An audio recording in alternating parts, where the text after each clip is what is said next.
makikita nyo guys, yung cage nila na yan, ako na tumira nyan, ako na gumawa nyan.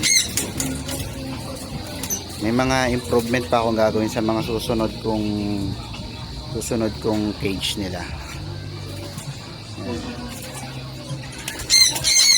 Palid yan. Tapos ito green and blue ring neck, split palid. Tapos syempre ang pinakamaingay at pinakamakulit kong mga sankunyur. Tapos yan, ako na rin gumawa nitong nest box nila na ito. Ano lang, wala pa laman. Pero darating din tayo para sa akin. Yan. Ayos naman din.